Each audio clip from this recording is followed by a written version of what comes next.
whenever you see statues of Virgin Mary, she's always shrouded in some kind of cloth around her head, right? So from a religious perspective, that's a sign of modesty for the woman if she wants to do it, right? If my mother, my wife, they want to do that as a sign of modesty, which is Islamic injunction, that's fine. They're not forced to do this. And I agree with you that some countries by law, they do enforce it, which is not Islam anyway. That's not Islamic, right?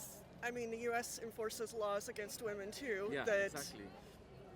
aren't super great, but that's not Christianity enforcing those laws. Exactly. I mean, you have the whole... you do have Christians that are up there like really pushing like anti-abortion and things like that, but it's still the country that has to enforce the law. And like one thing I'll tell you about Islam, for example, and a lot of people aren't aware of this, is that the respect of a woman in Islam for the guy, from the perspective of a guy, right? The day he's born to the day he dies, he has to respect women in multifaceted ways. And I'll tell you how. When he's a child, there's a narration of the Prophet in which he says that for anyone to find heaven, it's going to be under the feet of your mother, which means in obedience and in respect to her, right? Treating your mother well. So he didn't say about the father, because he was asked, what about the father, what about the father? He kept saying the mother, the mother, the mother. The Quran mentions that the Quran speaks to the reader and says, look, don't even, when your parents get old, don't even like go, oh, like when you go oh, to them, don't even say that, don't even make that expression. And the Quran talks about the pregnancy of the mother and says that she bore you. Mm-hmm. Yeah, the mother went through all the struggles. Yeah, and the Quran mentions that she bore you with pain upon pain, right? And then also fed you milk, right? So kept you alive. Kept you alive. The Quran mentions this as a homage to pay to your mother. Now you get married, okay? Your wife. The Prophet ﷺ said that the best among you is he who is best to his wife, right?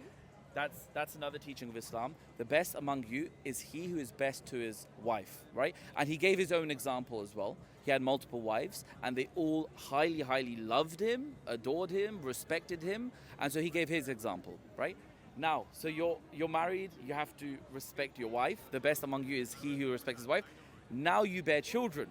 The Prophet said that any man who has 3 daughters raises them up in a very nice, loving way, gives them an education, because for the Prophet, he said that it's incumbent upon every Muslim boy and girl to have a good education, to have an education.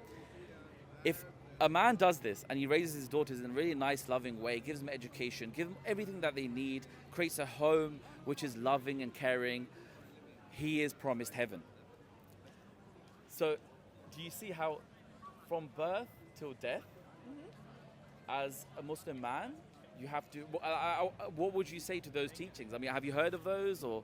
I hadn't heard of those, but it makes sense, because if you're creating a good environment for your wife, your mother, your children, then they're likely to go create a good environment for the rest of the world. Exactly. And you don't have as much hatred spread around, because you have people actually being nice to people. Yeah, and especially women. And, from the history, we know from history that women have been oppressed.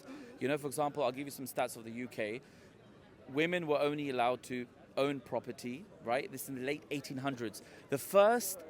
In the US, it was like 1960s before they were able to have a credit card in their name, or to own a house without a husband and things like that. It's crazy. To divorce came very late, okay? Again, in the 1900s, late 1800s. To even go to university in the UK, the first women who were, after a lot of fight and, trying to go to university, the first group of women who were allowed to go to university here in London, the University of London, was in 1868, right? The late 1800s, and there was only 9 women who were allowed to go. Women weren't allowed to go to Harvard Law School until RBJ's class, and then she became the second Supreme Court justice that was a woman. It was crazy. So all these laws have just within 100 years. just over 100 years, and that's the West. This kind of fight for divorce rights, for inheritance rights, for owning property, they didn't happen in Islam, right? There was no such suffragette movement in Islam for this. In fact, arguably the first university in the world was established by a Muslim woman in Morocco, and that's like fact. Like it's there in lists. It's historical. Like you can go to. In fact, I was looking at a list by Oxford University, and they'd put that up there, in the top 1 or 2. So it's a debate, but it was by a Muslim woman, and that's sprouted out of the teaching of the Prophet that education is incumbent upon every Muslim man and Muslim woman. So it's about perspective and history that in the West is, like you've said, in the US and the UK. The winners make the history, though. The people who are ruling. The people who are in power get to say whatever they want about the people not in power, and that's how we get negative stereotypes and persecutions of people.